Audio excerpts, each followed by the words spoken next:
Hari Om everyone. Welcome. Welcome to our dearest Swamini Ji, who's come back to Jakarta after 2 years. A little about Swamini Ji. She is a psychologist by profession who turned sannyas. She is a storyteller, author, and a teacher.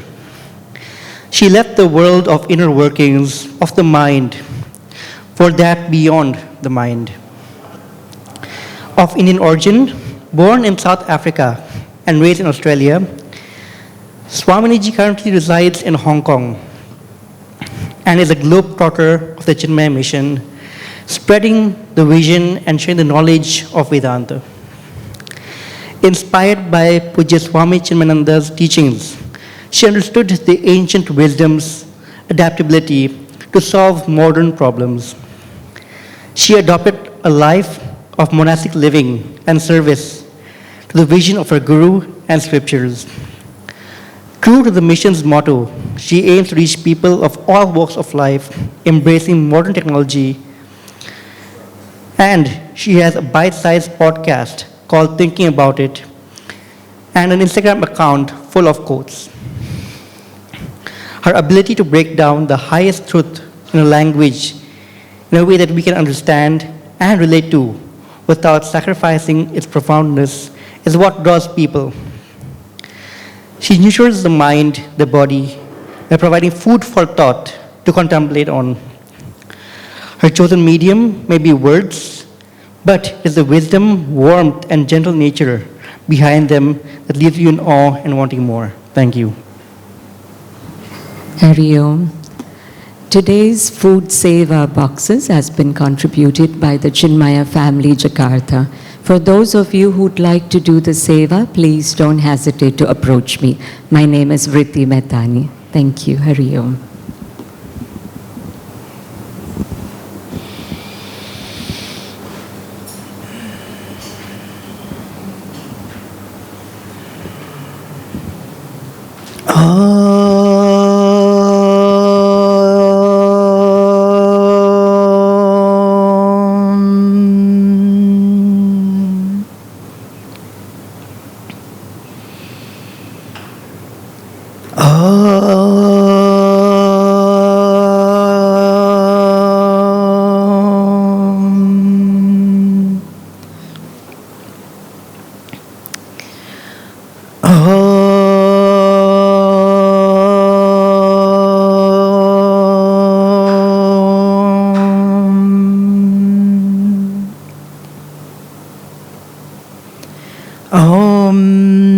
Sahana Bhavatu Sahano Bhunaktu Sahaviryam Karavavahe Tejasvinavaditamastu ma Vitvishavahe. Om Shanti Shanti Shanti. Guru Brahma Guru Vishnu Guru Devo Maheshwara Guru Deva Param Brahma Tasmai Shri Gurave Namaha. Chinmayam Vyapiyat Sarvam Trailokyam Sacharacharam Tatpadam Darshitam Yena Tasmai Shri Gurave Namaha. Om Shri Chinmaya Satgurave Namaha. Om Shri Chinmaya Satgurave Namaha. Om Shri Chinmaya Satgurave Namaha.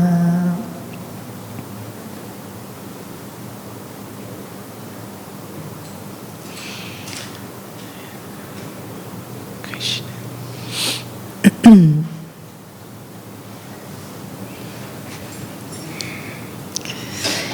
Chapter 9 marks halfway And so in some way, it's exciting. We've gotten halfway through the Gita.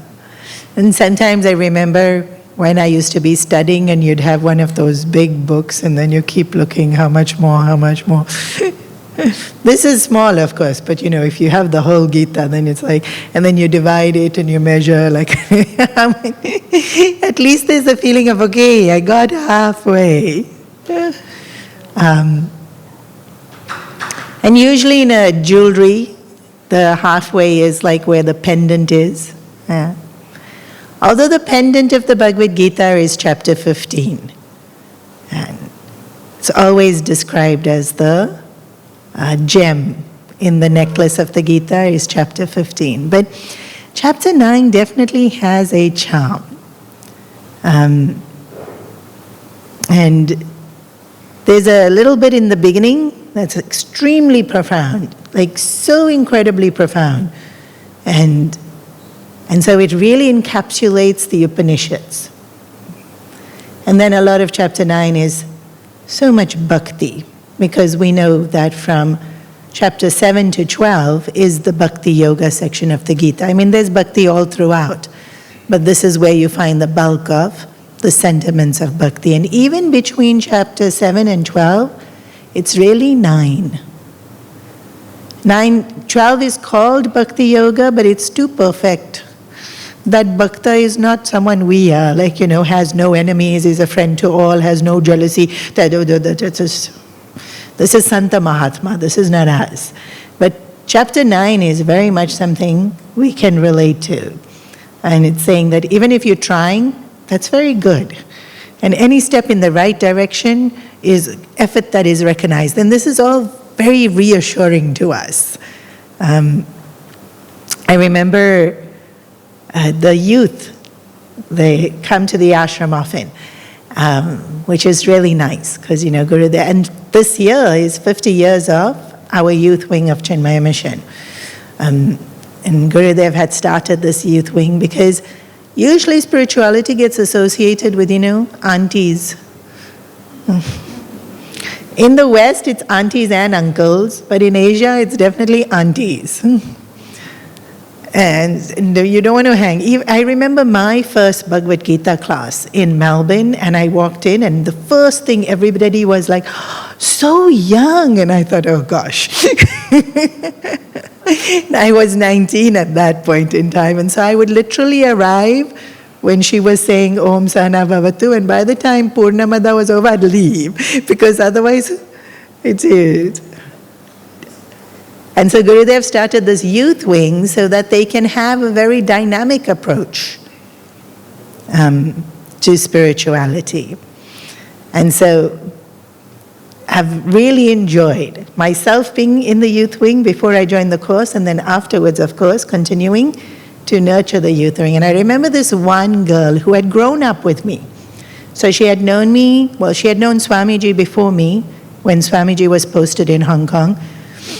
And I had really seen her grow up, and she was going through this bad phase. We all go through, right? And she felt like she had made a few mistakes, and now will she recover from those mistakes? And she was, she kept coming to me, and she was like, but why can't you just reassure me? Why do you have to give me philosophy all the time? Why can't you just tell me everything's going to be okay? The more she said that, the more I'm like, well, you have choice. Make intelligent choices, and then things will be okay. And she'd get so angry. Like, all she wanted was, like a mom putting their hand on the head saying, it's okay.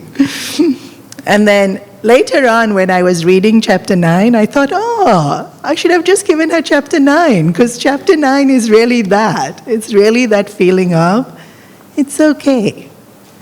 It's that reassurance that we seek so much.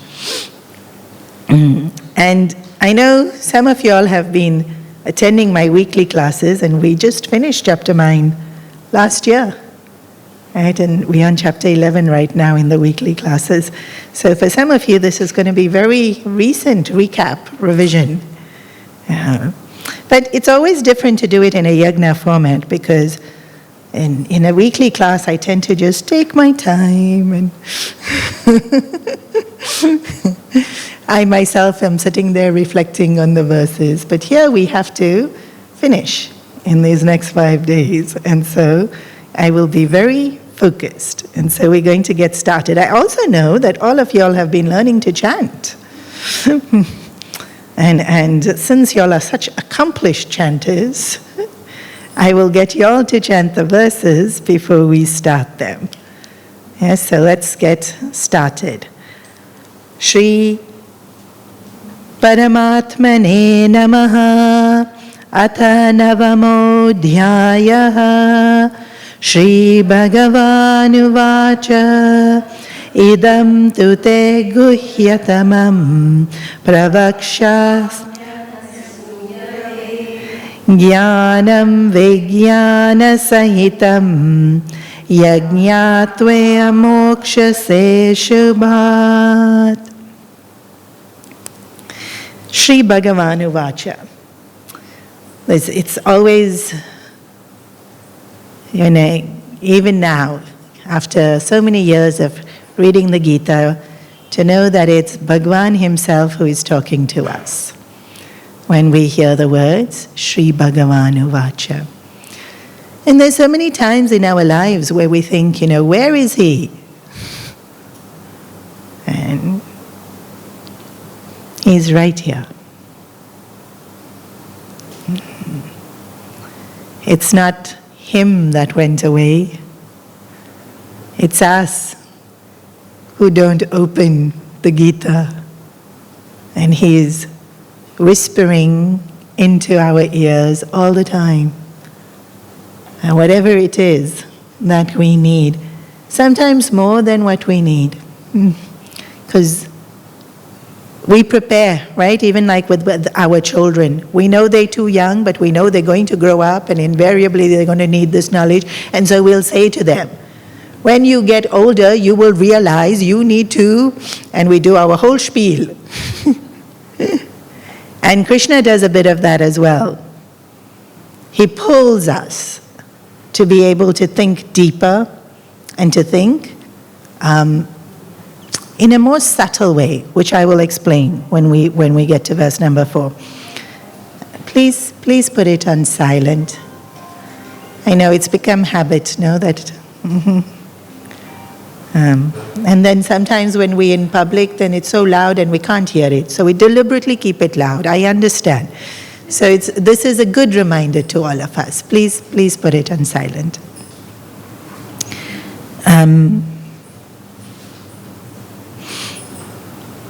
Idam tu guhyatamam.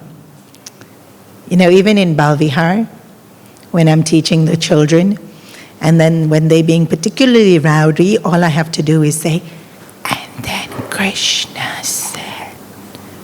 Suddenly, the room is so quiet. What you think is what you are. And then they all suddenly come so close to me. What? Or I'm sure you've noticed it, even in your house. They're all talking and suddenly the voice dips. And then you want to know, what are they saying?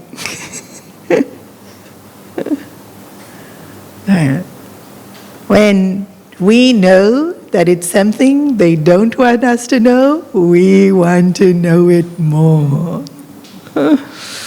And so here, guhyatamam, secret. What I'm about to disclose to you is a secret. And when it's a secret, we feel like we're now in the privileged club. I'm one of the ones who know the secret. And this is how initiation actually started. That it's a secret, and now you've been initiated, so you know it. But this is no ordinary secret. It's a, or is that the next verse? We can do the next verse also, actually. It's a royal secret, which is being said in the next verse. So we'll do it together. Rajavedya Rajaguhyam Pavitram Idamuttamam Charmagamam dharmyam susuksham kartum avyayam. It's a royal secret because this knowledge is, well, the best. Royal is supposed to be the highest. It's the most powerful. It's the most splendid. And that this knowledge, this that we're being given here, is of the highest. And why is it of the highest? Pavitram. It purifies us. And, right now the Kumbh Mela is going on. All of you nodding because we've seen it on Instagram.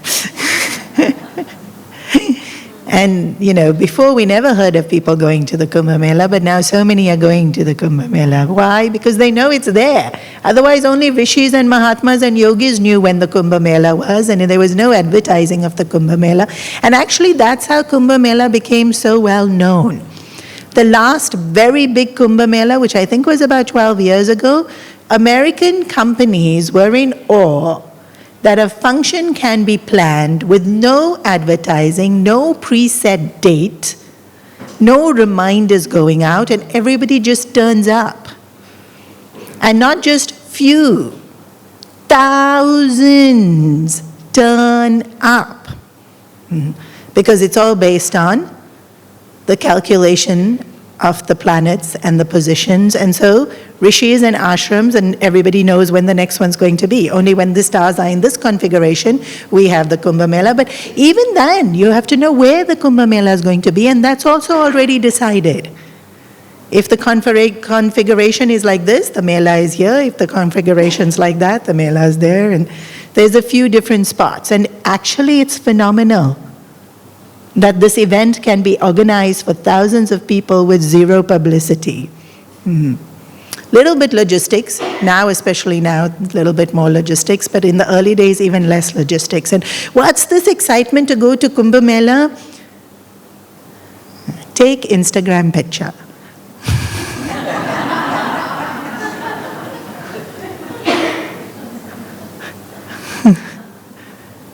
We want to be able to say, been there, done that. That's what we want, right? That's not the point of Kumbh Mela. The point of Kumbh Mela is the Ganga Snan.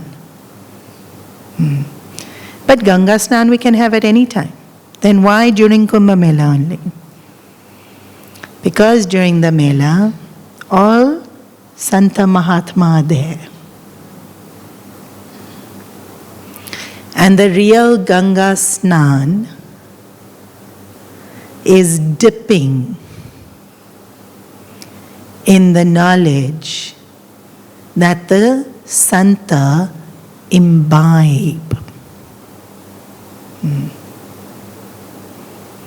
Because this knowledge, Pavitram, Puja Gurudev explained it so beautiful, doesn't wash away your sins. It washes away the sinner in you. If I wash away your sins, we've all washed, no? We've washed our cars, we've washed the dishes, we've washed our clothes. Like this again, it gets dirty. And so, there's this group in Hong Kong which go for all these yatras. And so, they'll tell me, they've been here, they've been here, they've been here. They've got one long list of all the yatras they go on. And I'll be like, wow, that's amazing. And then they made the mistake of telling me, yeah, we go and then the whole night we play poker. Then you go and you have your darshan. Then when we come back, then we go to whichever restaurant and then they eat and they drink. And you can imagine what they eat and what they drink. And then I look at them like this, horrified. And then they'll say, don't say anything. They won't let me say what I want to say because they can see it on the tip of my mouth that how can that be a yatra? How can that be darshan? Darshan is not seeing an image.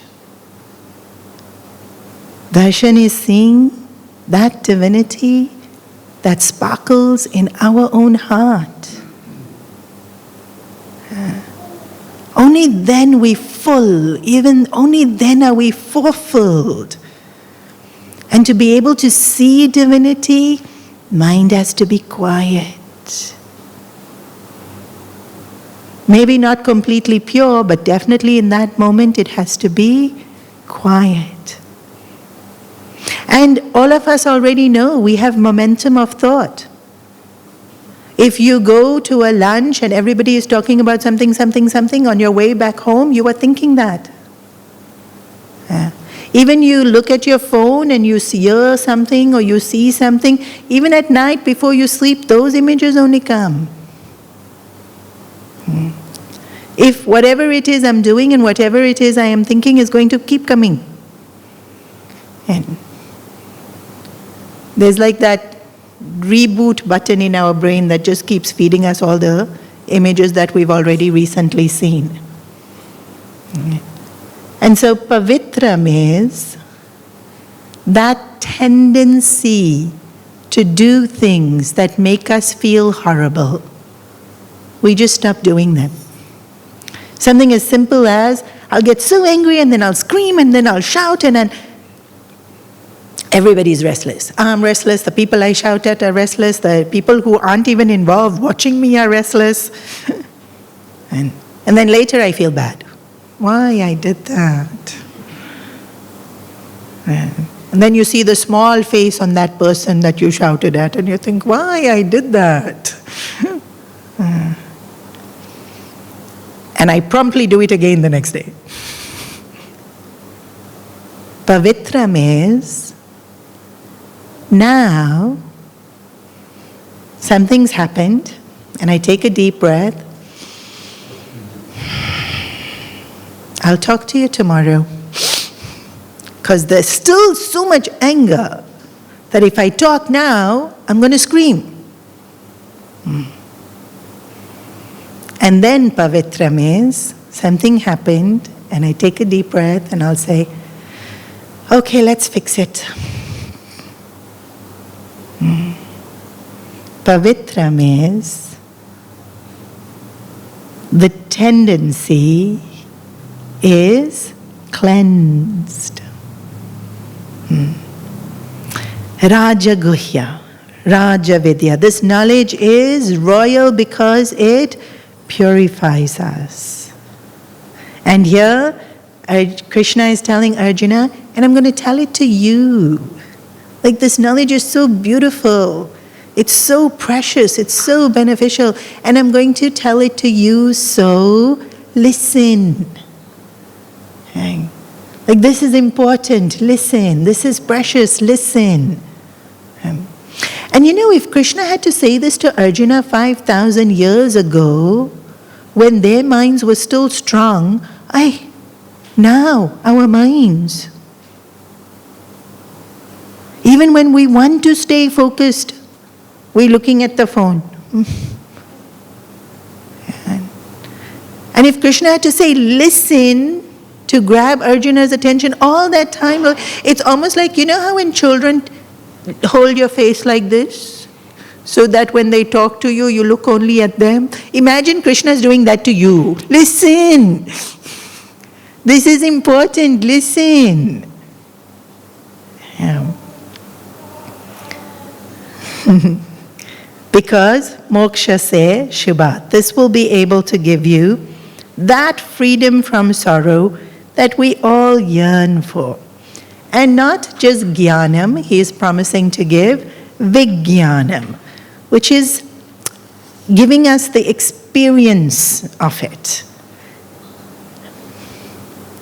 We can't give someone an experience, right? It would be great if we could pack it like a birthday present here.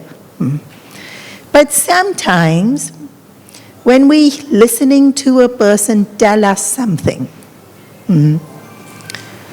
they do such a good job of narrating it that we feel we are there with them.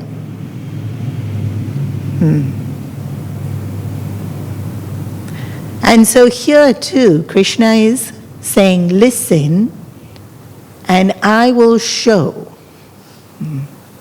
And so you will experience if you are tuned. Because sometimes somebody can be saying something so beautiful, but my mind is, and what? But if I'm actually paying attention and I'm feeling what they're feeling and I'm thinking what they're thinking and I'm seeing what they're seeing, I have the full experience of it with them. Right? I can totally empathize. And so, Vijnanam. If we tune in as we listen to this chapter, we can experience. And there's been many times, I'm sure for you as well, when sitting in satsang, listening to the words, things become crystal clear.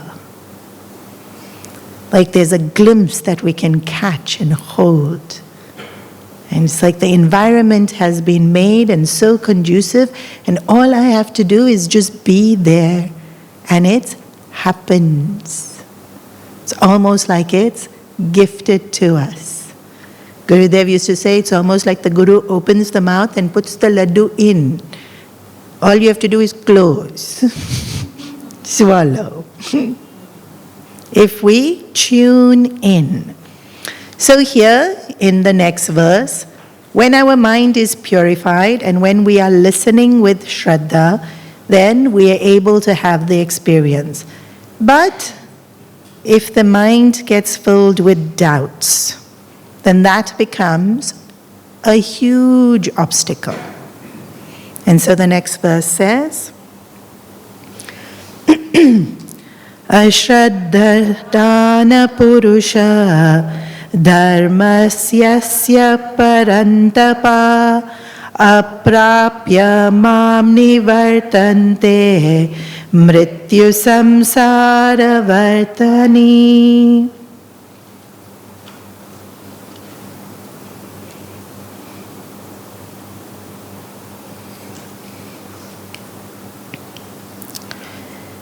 Faith is such an incredibly powerful thing. I'm sure you would have seen these shows where they hypnotize people and then they tell them to do something, and it's phenomenal what they can do. Sometimes the person will be like really tiny and skinny, and then they tell them that, you know, you are wrestler and a weightlifter and you can weight this and you can lift this and it will be something like 100 kilos, and they just tong. And then you take them out of the hypnosis and you say, please lift this, and they can't. That's phenomenal, right? I'm sure you've seen these shows. No, you haven't seen them? Some of you have seen them. And usually now they do everything as entertainment. They've even gotten people to speak different languages under hypnosis, which again is mind-blowing. That under hypnosis you can convince me I know French and I speak it. Like how?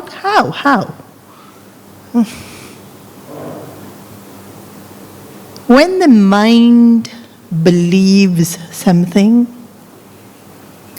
we make it real. Like sometimes people will say to me, this person sneezed, so I'm going to get sick now, I know. Always happens like that. I only end up on the flight with the person who's sneezing and coughing, and then I always get sick. And I'll think, I've never once gone. Why does this person always end up on the flight with the person who's coughing and sneezing? Because they're so convinced. And then do they get sick? Definitely. And I've seen the opposite also, I've seen during COVID in our Pavai ashram, where they literally started falling one by one, because during COVID it was so highly contagious. And that there was only one person left who didn't get it. And then I happened to be speaking to her because when they all got sick, of course, we all jumped in to try and help out. And I said, "Are you okay?" And she's like, "I'm fine. I'm not getting COVID." And I'm like, "Good for you." She really was. She was surrounded with everybody in the ashram having it. She was the one running and getting them food and getting them water and helping them do their laundry. And so it's not like she was hiding in her room in isolation. She was with them, looking after them. Nothing happened. We decide, and we can make it through. And then we hear the story and we'll say, "We also deciding. I'm not getting sick." Does it work? Does it? It will depend on your Shraddha. It will work if you have Shraddha. What's the opposite to Shraddha?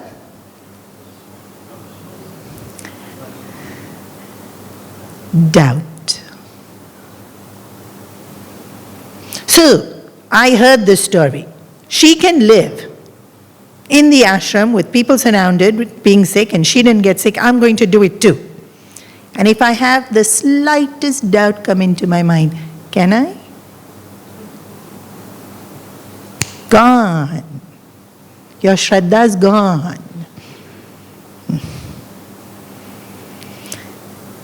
Doubt weakens the mind. That mind which is phenomenally strong, that can change your life, that can change the life of others, that can change the whole world. That's how strong our minds are. Tiny, tiny bit of doubt comes in. All that strength diffused. Not completely gone, diffused.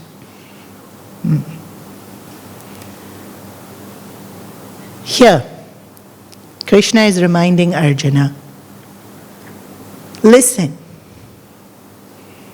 And listen with Shraddha. Because earlier in the verse number 1, Anasuya, because you are one that is able to see good. When we look for bad, you'll find it. Even in the best, like I know one person, you take them to the best restaurant, they'll find something to complain about.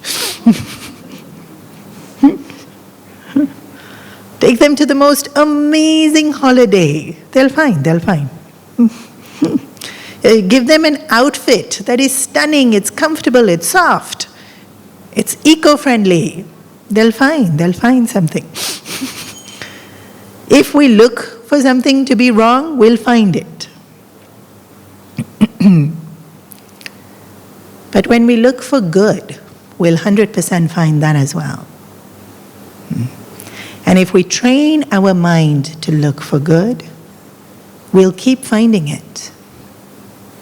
And if we train our mind to look for good, there's less likelihood that doubt creeps in. When does doubt creep in? When we train our mind to look for all the flaws and all the failures. Not that doubt won't ever creep in, doubt can creep in, no problem. In fact, in the Gita, you'll see that Arjuna himself asks questions when he has a doubt. There's no problem if I haven't understood something and I'm not clear, and please explain. But I know you can explain.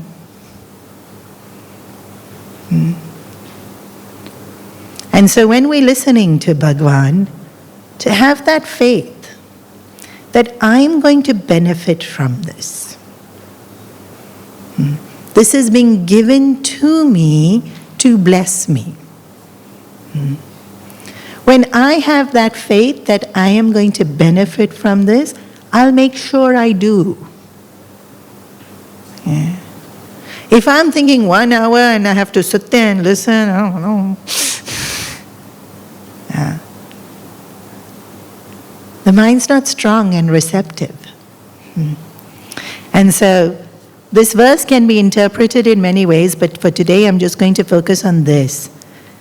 If we allow doubt to come into our mind, then we get stuck into, there's that saying which you would have heard, if you keep doing what you've been doing, you'll keep getting what you've been getting. And what have we been doing? So much stuff. And what have we been getting? Sorrow, disappointment, dissatisfaction, insecurities, anxiety. That's what we get, right? Insulted, unappreciated. We've been getting, and we will keep getting.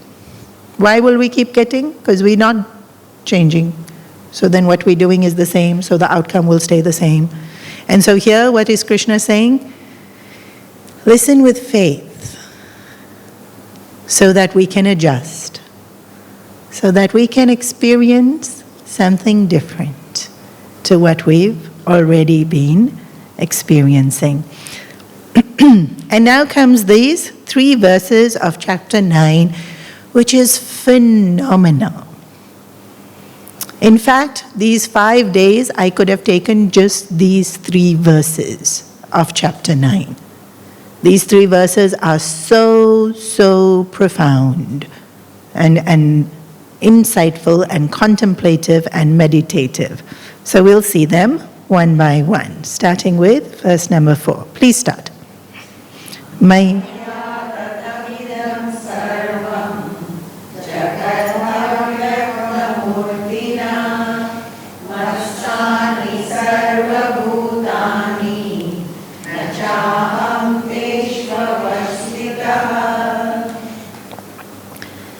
Maya tadamitam sarvam.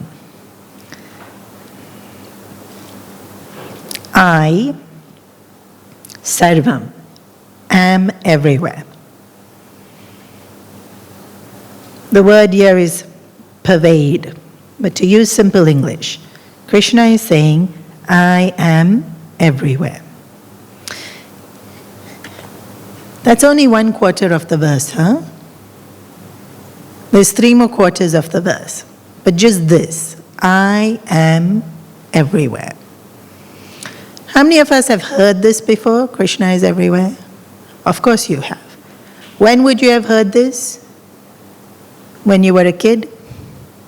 From your parents? From your grandparents? God is everywhere. Then how to see Him? And that's what's the next bit of this verse. Jagat avyakta murtinam. How to see me? Wow, a clue is being given. In this Jagat, where will you find me? I am everywhere, so where can you find me? Everywhere.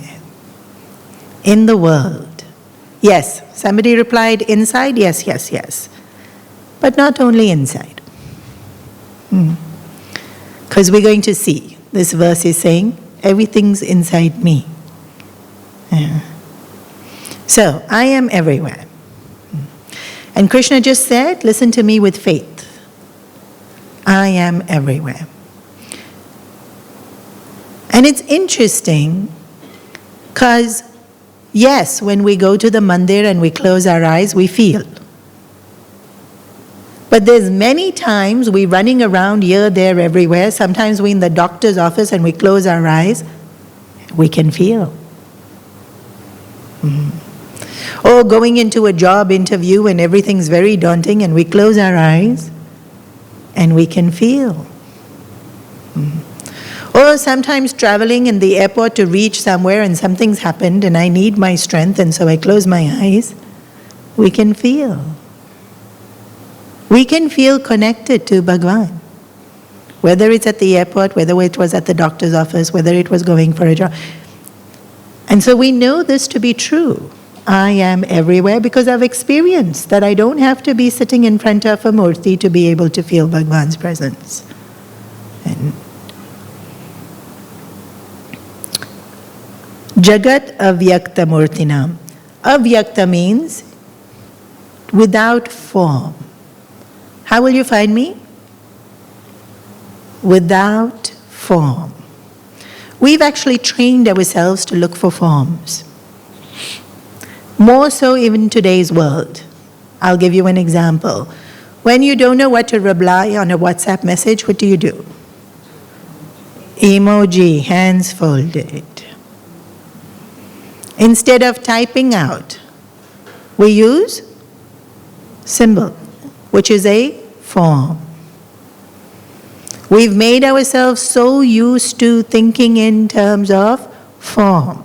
Now some of the younger kids, they do the forms also. When you're in the class, when you say something to them, they do.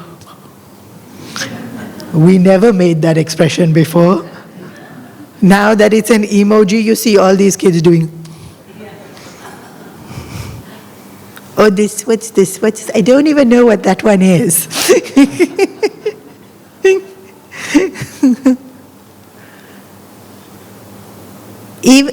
What are the emojis supposed to represent? What we're feeling. Does what we're feeling have a form? No. But we've trained ourselves now, give it a form. And before we did it with emojis, we did it with Bhagavan. We see a form, and then we're reminded to think of divinity. Now that's a good thing. It's fine, right? I see an image of Ganeshji and immediately I think of divinity. But restricting it to only think of divinity when the image is there is the problem. The image being there is not the problem. That I need the image to think of divinity is the problem. Because here Bhagavan is saying, how will you find me? Not in a form. Even in those moments when I said, when we're in the hospital and we close our eyes and we have that sincerest prayer and connection to the divine, is there a form? Sometimes, depending on your mind and how you've trained it. But mainly, no. Mainly, it's just very, very heartfelt. Recognizing Bhagavan, and in the morning, for those of you who were there in the morning, as a principle rather than a definite, distinct form. Example, Bhagavan is beauty. Now when I say beauty, beauty can be. But if I have only one form, then it will be flower. But no, beauty is not just flower. Beauty is our faces, beauty is sunset, beauty is sculpture, beauty is even architecture of buildings, beauty is cleanliness. Beauty is in variety, and beauty now you see sometimes these, what's it called? Street photography. Like so, you're driving down the streets of Bombay and it's all just a mess, really. And then they take a photo and it's so beautiful because it's bringing out such realness of human character. Yeah. No, you've not seen it? I'm sure. Walking down in Bombay airport, you've seen, right? All those sculptures of the slums and people in the taxis with their foot out and it's art and it's beautiful. It can be a flower, it can be that, it can be a poem. And so it's not even a thing, it's a poem, it's words that are spoken, but the way the words are spoken is beauty. And so what is Bhagavan? Beauty. Not the object that we are saying is beauty. Full. Just the very principle of beauty. And so what's he saying here? How will you find me? Not in a form. Because one form cannot be everywhere, and he just said, I am everywhere. Can beauty be everywhere?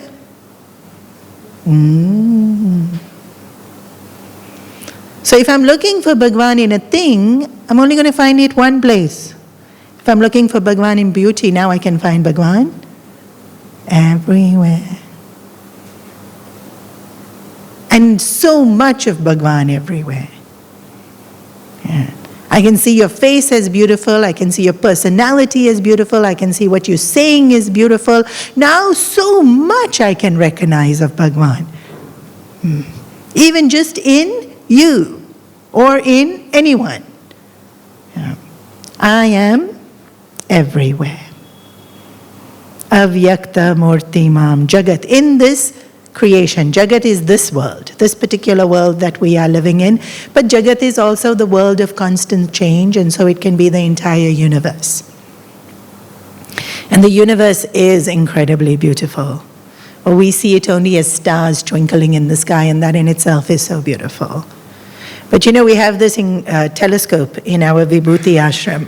It's a really long story why we have such an incredible telescope in our Vibhuti ashram. But if you visit it, please do see this telescope. And this person who helps you see through it is so passionate about the planets. And once we were looking, and he showed Saturn. And it's this tiny. Not Saturn, through the telescope, when we see Saturn, because it's so far away. It was this tiny. But you can see so clearly the rings through the telescope. And something this tiny was so breathtakingly awe-inspiring. Because how can I see this? Like, how am I even looking at a planet that's so incredibly far away? And how is it that it shines? Like, literally, when we see the stars shining in the sky, we just assume they're stars shining in the sky, but they actually planets, and they shine. And from where they are, Earth too is shining.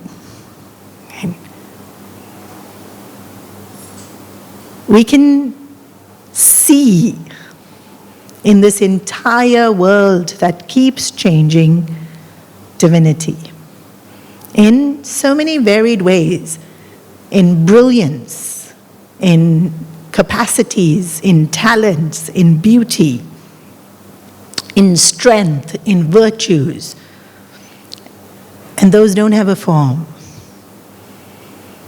but they surround us. They pervade all of creation. And it reinforces what Krishna said, I am everywhere. In Saturn, in the telescope, in me, in the eye that is seeing, in the passionate person telling me to see, in the brilliance of how this equipment has been made. Suddenly, Bhagavan is actually everywhere. In so many layers. Not just everywhere, but in so many intricate ways. In so many different facets from all different perspectives. I am everywhere. Without form. I'm slightly simplifying it because we have a restriction of time. Matstani sarva bhutani. All beings, bhutani, are in me.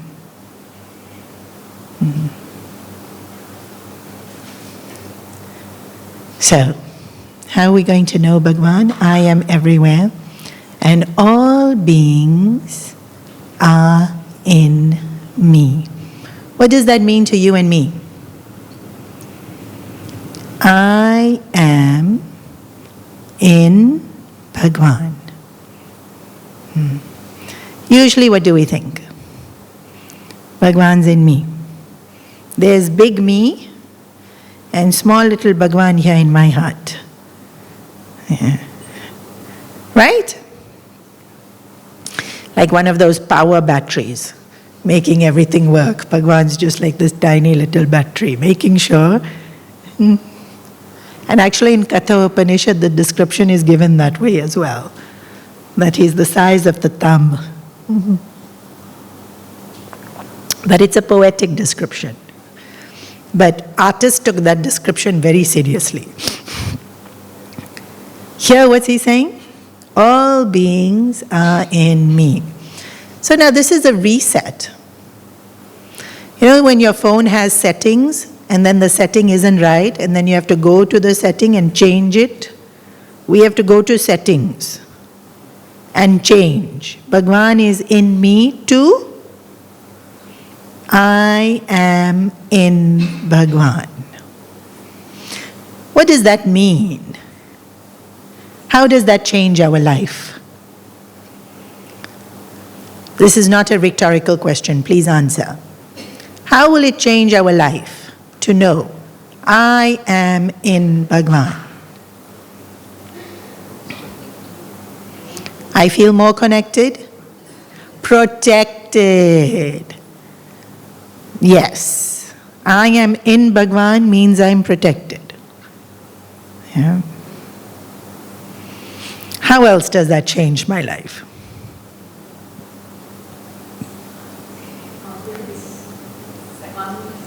I get confident, very nice, yes?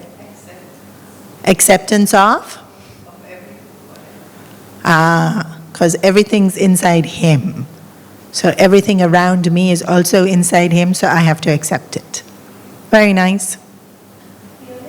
Fearless. If I am inside Him, what do I have to worry about? Very good. Very nice. Yes? You'll think twice hating somebody. Nice. Because all beings are in Him. So if I hate this person, this is part of Him. Very nice.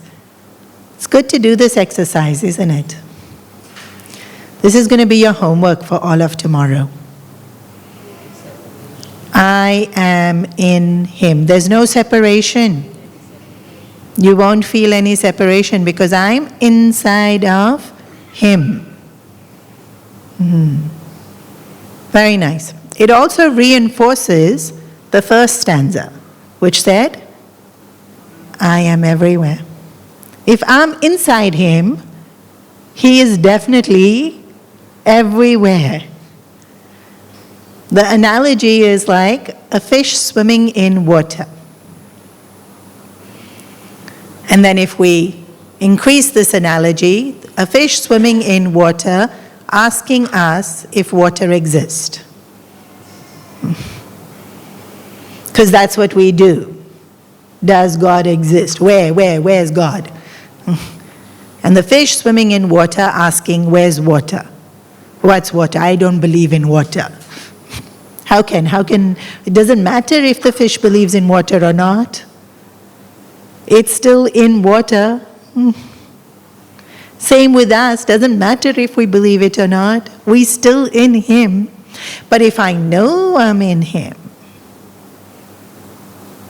it changes how I feel. It changes how I think. And it will definitely change how I behave. And Matstani sarva bhutani. Everything, all of creation is in Him. And the example given here in Pujya Gurudev's commentary is like waves in the ocean. Every wave is in the ocean.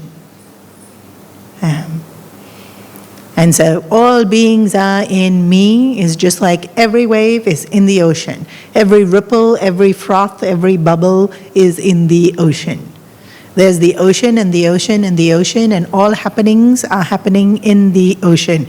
And in the same way, if we take ocean to be Bhagwan, and then us, we can be waves, we can be froths, we can be bubbles, we choose which one you want to be. Point is, you are in the ocean. There's also another point to that. How long does the wave last? And where did the wave come from?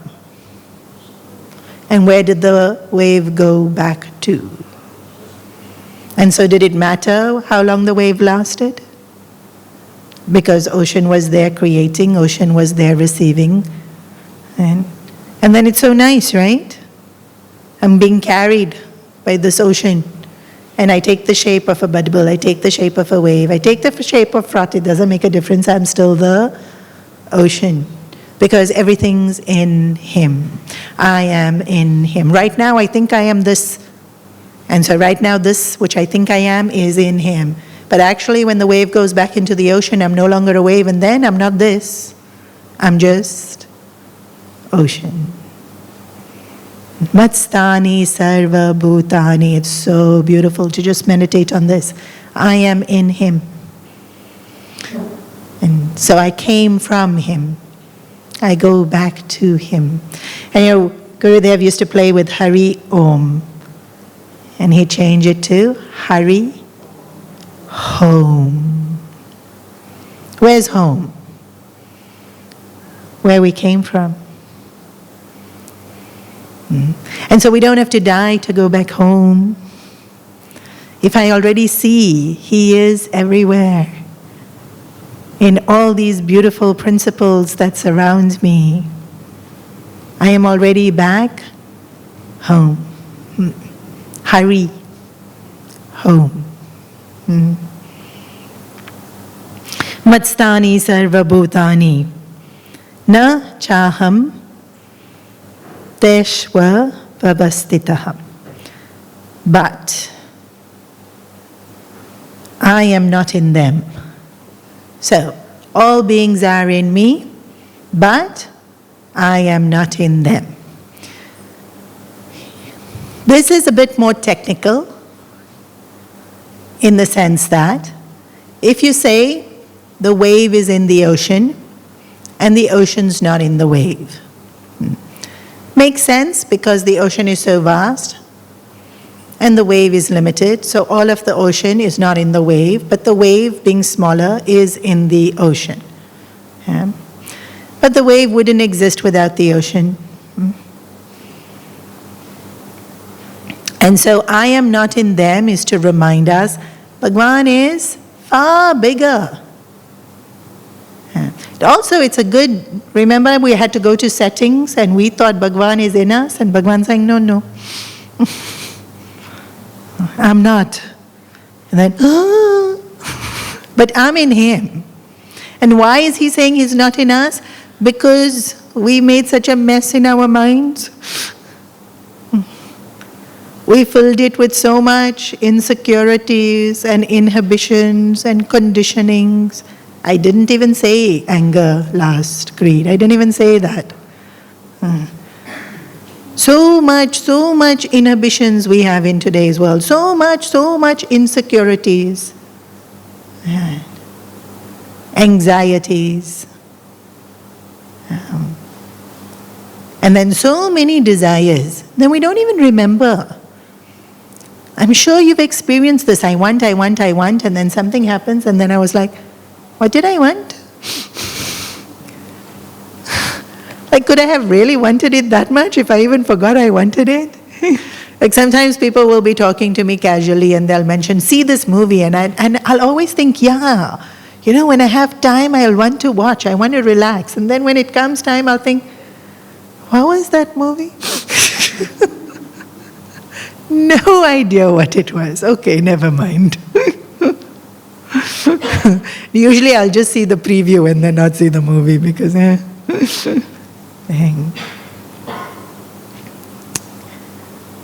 am not in them. Of course Bhagwan's in us because the wave cannot exist without the ocean and the wave is nothing but the ocean. But to know that as the cause of all of creation,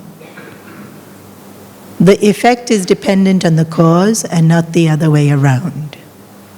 Bhagwan doesn't need me to exist. And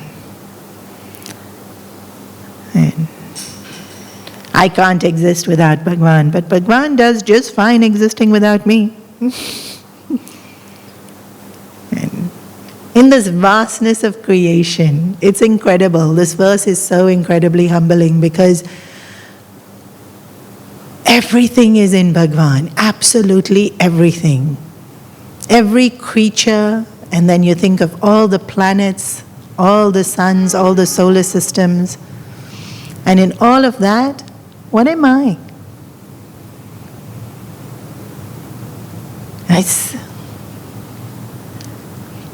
In the Upanishads, an analogy is given of a king with this cloak walking And you know, when the cloak flutters, there'll be this little, what's it, like a pleat, like a fold, as the king's walking, and then the wind, and so it flutters. And in the Upanishad, the example given is that this entire universe fits into that little fold of the bottom of the king's cloak. And Bhagwan, of course, is the king. And so tiny is the entire universe compared to Bhagwan. And in that entire universe, I am not even a speck.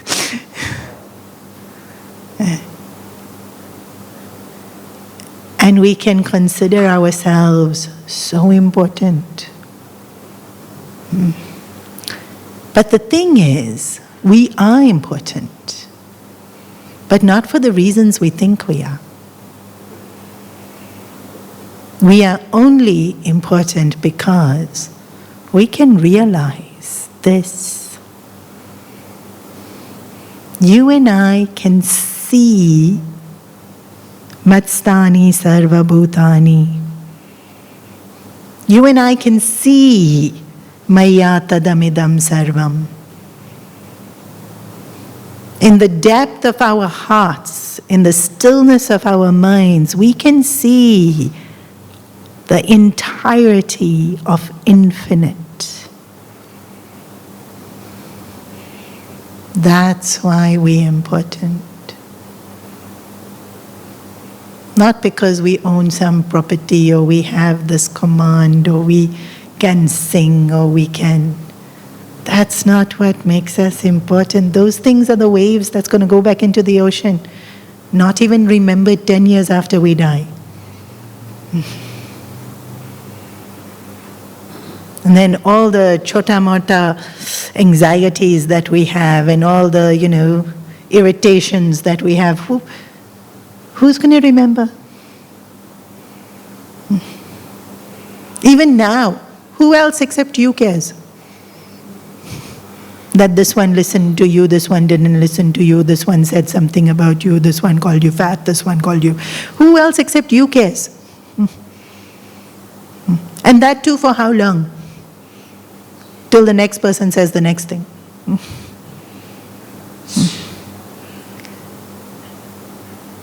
Here we are with this ability to see all of infinity. Here we are with this ability to see divinity surrounding us. That's why we important. Because we can reflect that divinity. We can smile and people see that divine joy in us. We can love and people see that warmth of divinity in our love. We can be reflections of His beauty and His wisdom and His strength and His purity. Then we're important. Because He's important. Then we're beautiful because He's beautiful. Maya tadamitam sarvam. I am everywhere. Jagata vyakta murtima. Know me, recognize me without form. And of course we recognize the form as well. Matstani sarva bhutani. All beings are in me. And you have homework. That's the line, that's the bit you have homework. To see that you are in Him and see how that changes your thinking. Na chaham teshva yavastitaha. But I do not dwell in them. And then now, Krishna likes to do this. If you think you've understood, He doesn't like that. Because when we think we've understood, we stop thinking. And when we think we've understood, we stop growing. And Bhagavan is infinite. And infinite can never be known by finite. And so, to make sure that we don't get stuck and we keep going, Bhagavan challenges us. And so in this verse he says, Nacha matstani bhutani pashya me yogamaishwaram bhuta brinna cha bhutasta mama atma bhuta bhavanaha. Nacha matstani bhutani. Beings do not exist in me. What did he just say last verse? All beings are in me. Here he's saying, Nacha matstani bhutani. They do not exist in me. And then what does he do? Pashya. Pashya me yoga aishwaram. See my glory. Bhuta brinna cha bhutastaha.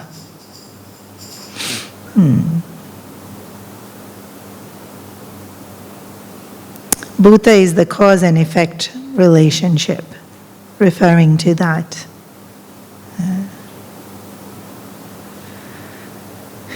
Bhagavan is mamato bhuta bhavanaha, the cause. And all beings are the effect.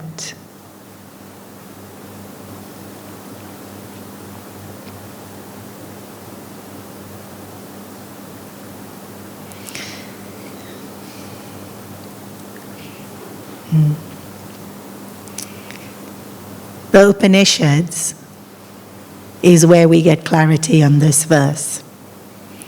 In Vedanta, if we were to create, and we've got a beginner's course in Vedanta, then the first thing we get introduced to in Vedanta is the concept of Dvaita and Advaita.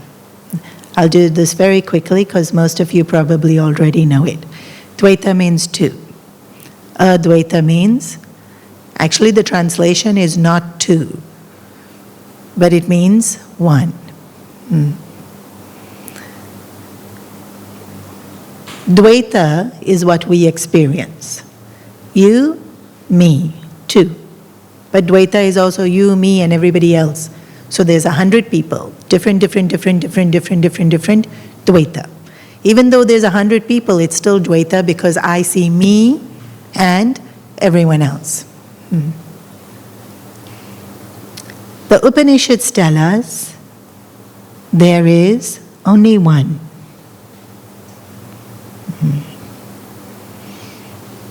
Which means there's no you. There's only me.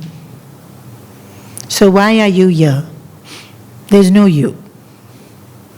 You're all nicely nodding, but I'm saying you don't exist.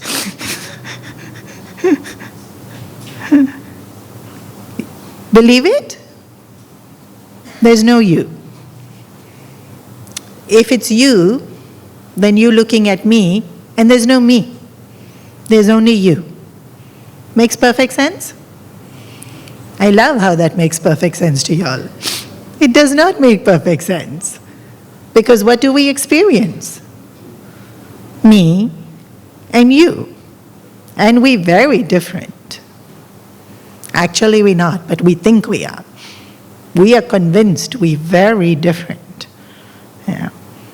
I will like my chai with sugar and milk, and you will like your chai in another way. No sugar, because you're dieting. Different, right? Yeah. So there's two of us, and we different, is our experience. But what is Upanishad saying? There's only one. Only one. There's no two. So then how am I experiencing this two? Then the next point of Vedanta will be this wonderful example, and you cannot study Vedanta without knowing this example. Snake and rope. What exists? Snake exists? Actually, it depends on how you tell the story. Usually the story is, though, that not Gurudev, this has been Vedantic teachers from the beginning of time. Even Adi Shankaracharya has given this example in Atma Bodh and Viveka Chudamini. There is a rope lying on the ground. I, in my haste, is running around in the dark. I see the rope. I assume it's a snake. The wind blows, the rope moves, and I scream, "Ah, snake!" And then I run. Sometimes Gurudev dramatizes the story, saying that you think the snake bit you. And so now your leg is paralyzed and throbbing with the venom of the snake. And you'll actually feel the throbbing and the venom of the snake. And what's there? A rope. Then how did you see snake? Illusion of light, unattentiveness of my mind, mistake. We do it all the time. Made a mistake. Sometimes you'll be reading also and we're in such a hurry, and then you read the word and you think, we read it wrong. All the time. We don't see what's there. We see something else. Even when we're reading things, we don't see what's there. We see something else. Mistake. I didn't see what's there. I saw something else. Technical words for this is non-apprehension of the truth and misapprehension by projecting a superimposition on the substratum. If you didn't understand that, it's fine. What did you understand? I made a mistake. I didn't see what was there and I saw something else. Yeah. This is called Maya. I didn't see what's there and I assumed it to be something else. Upanishads tell us there is only one. Why are we seeing two? We've made a mistake. What is the mistake we made? We think we are body. Because this body is different to your body. But I'm not body, and you not body.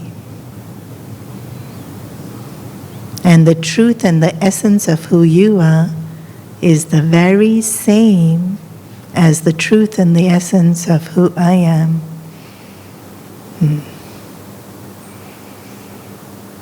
And so, this whole world we see as people and creatures and buildings and social media and wars and fashion and entertainment and politics and economics, and we see so much. All of it is snake.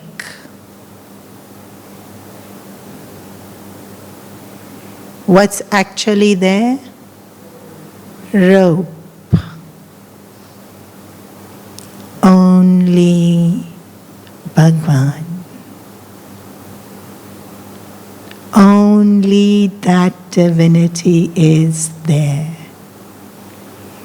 Another example that is given is that there's a screen, your computer screen, and then you are watching one of those Korean dramas that take forever. And then they take you to ancient Korea where they dressed all with those weird hats. And you see mountains and you see rivers and you see... And then it all burns. And then the person's reincarnated into modern world where you see high-rises and you see tunnels and you see train and you see traffic and you see aeroplanes.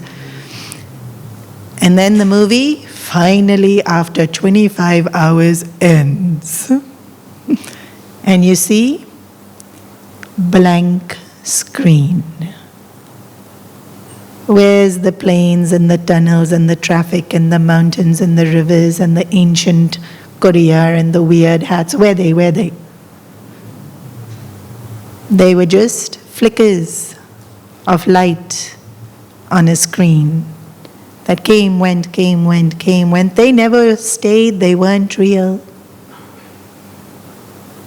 It was only ever the screen that was there. Now, what's this got to do with me? How's this going to help me? I'll show you.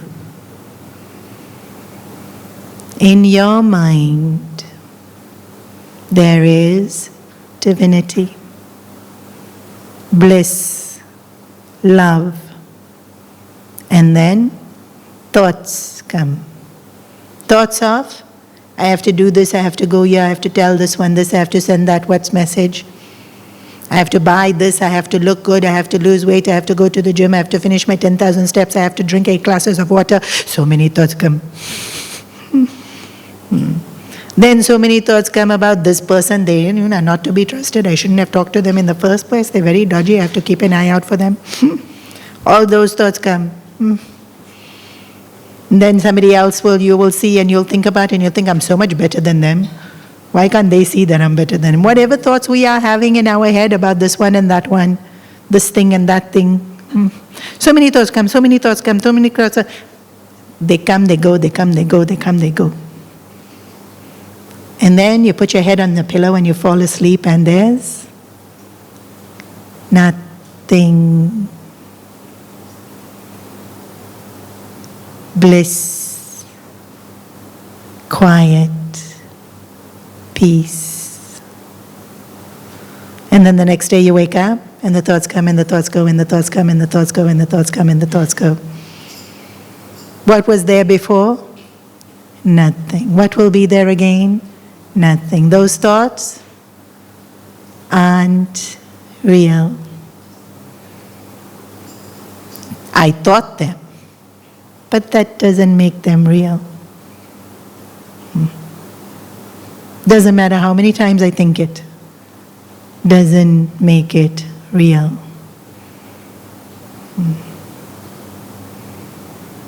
Bhagwan is saying, Nacha matstani bhutani, Pashya yogam aishwaram. See this glory and this beauty, see this Aishwarya, see this glory that I can appear as so many things.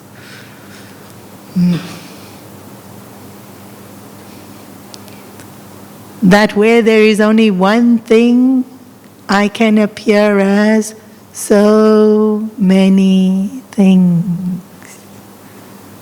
See this glory where there's absolutely nothing, we create so much fuss.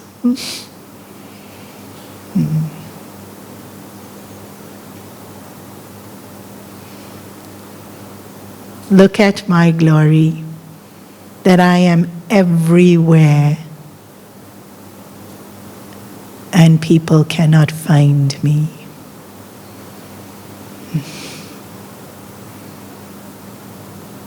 Pashya Yoga Aishwaryam. This is why it's Rajaguhya.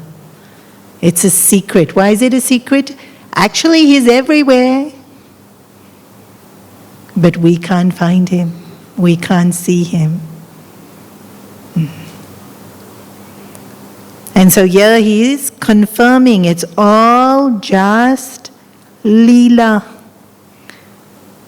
I am the cause. The effect comes and goes, comes and goes, comes and goes. Don't get lost in the effect. Bhuta Brahma Bhutastaha. I alone am. I cause, and everything is dependent on me. Everything comes from me, everything returns to me. I alone am. In the last verse, we're not ready. We're not ready to know I am Bhagwan. And so Bhagwan is saying, all beings are in me.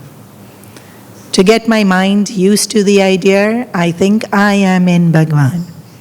And when I'm ready, remember I told you, even as adults, we'll tell our kids, when you grow up, you will understand.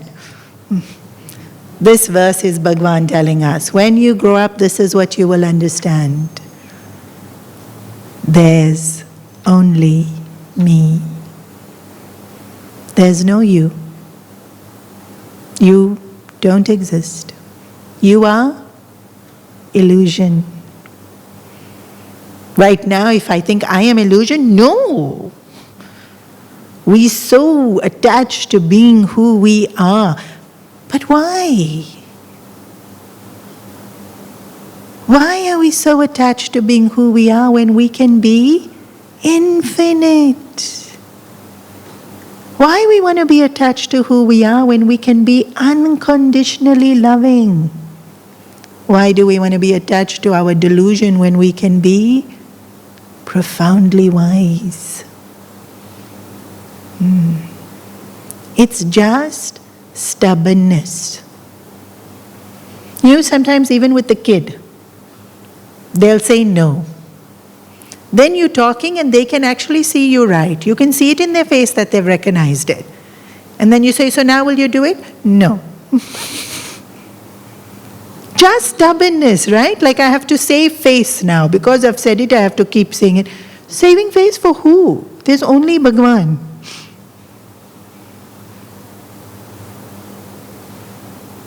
And so here, when we're ready, Bhagwan wants us to see there's only Him. You and I don't exist.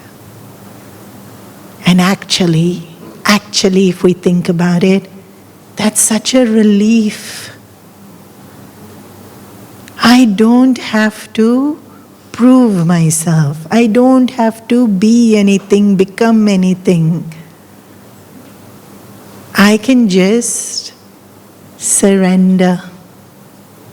I can let myself dissolve and He shines. Actually, it's a relief. It's saving me. Because otherwise this mind, it thinks up so many weird thoughts and torments me. So many emotions, so many opinions. When I don't have to be all those opinions, when I don't have to do all of that things, just leave. You know, when we do the Jaykar, then we say, Om Hara Hara Nama Parvati Pataye. Then we put our hands up and we say, Hara Hara Mahadev. Or even when the Sarvatra Nama, when then Balaji temple, what is it? And they say, Govinda, Govinda, and they put their hands up. And in Vrindavan also, they'll say, Radhe, Radhe, and they put their hands up. I'm sure I've told you this before. What does this hands up mean? Surrender. But you don't recognize it because I don't look cute. I'll explain. When a 2-year-old is now tired, what does the 2-year-old do to the mom or the dad.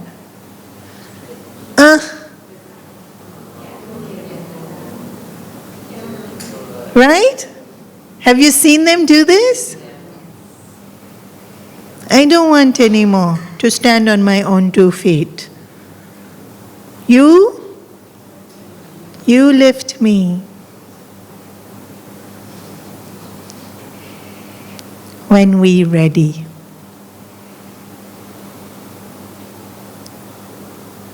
This is what we'll do. I don't need to be me anymore. Here. Take. I'm yours.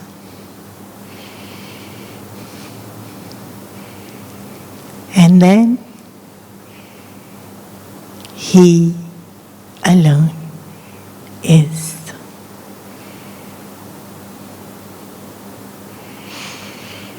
We pause here for today.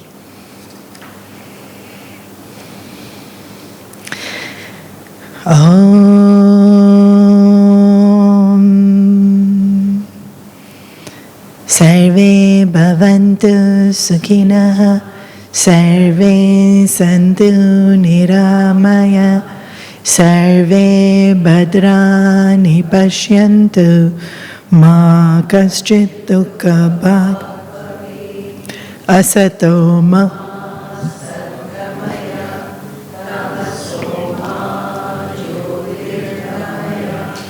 Mrityorma Amritam Gamaya Om Purnamada Purnamidam Purnat Purnamudachyate Purnasya Purnamadaya Purnameva Vashishyate.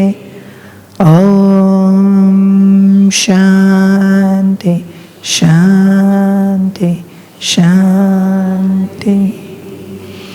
Hari Om Shri Gurubhyo Namaha.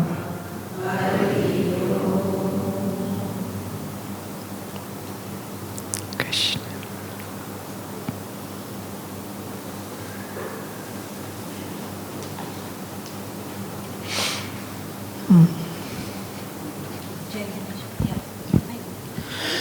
जय गणेश जय गणेश जय गणेश देवा माता जकी पार्वती पिता महादेवा एक दंत दयावंत चार भुजाधारी माते पर तिलक सोई मूसी की सवारी पांचारे पूचारे और चारी मेवा ननवन को भोग लगी संति करी सेवा।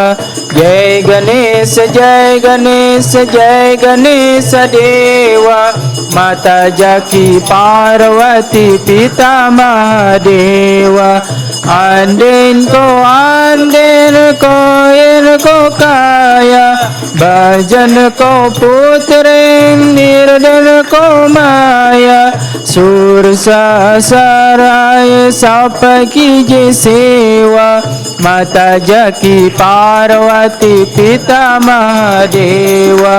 जय गणेश देवा माता जकी पार्वती पिता महादेवा। जो तेरा ध्यान करे ज्ञान मिले उसको चोर तुझे और बाला ज्ञान में इसी को। हे देवा कृपा करो हस्त हारो मेरा भाव से पात करो नाथ भजन करो तेरा। जय गणेश देवा माता जकी पार्वती पिता महादेवा। दर्शन की लाज रंगो शंभो पुत्र वाली सका मनोरथ पूर्ण कर जान बलहारी। दुखियों के दुख राते रिपोन के देवा माता जाकी पार्वती पिता महादेवा जय गणेश देवा माता जाकी पार्वती पिता महादेवा जय गणेश देवा माता जाकी पार्वती पिता महादेवा जय गणेश देवा माता जाकी पार्वती पिता महादेवा जय गणेश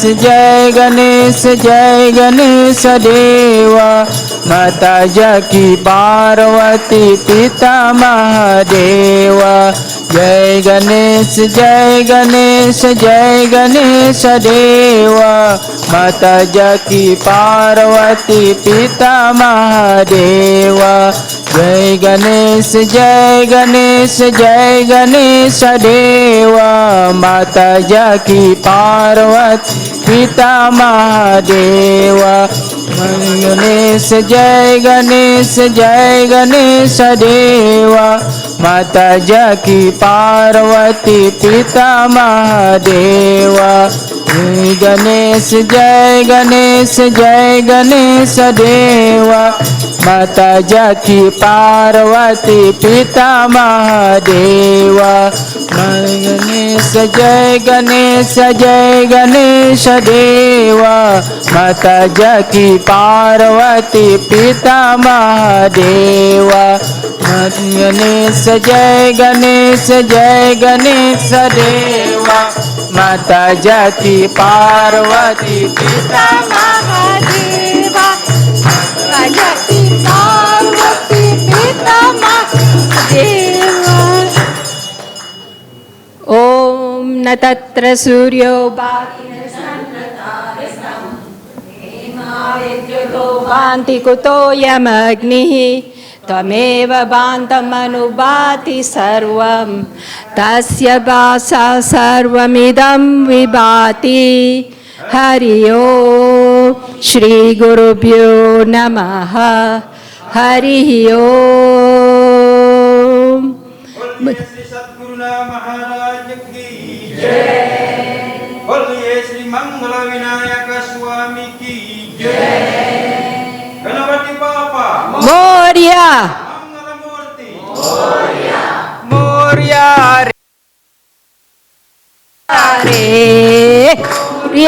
रे बापा मोरया रे बापा मोरया रे बापा मोरया रे बापा मोरया रे बापा मोरया रे। गणपति बापा मोरया मंगल मूर्ति मोरया गणपति बापा मोरया मंगल मूर्ति मोरया गणपति बापा मोरया मंगल मूर्ति।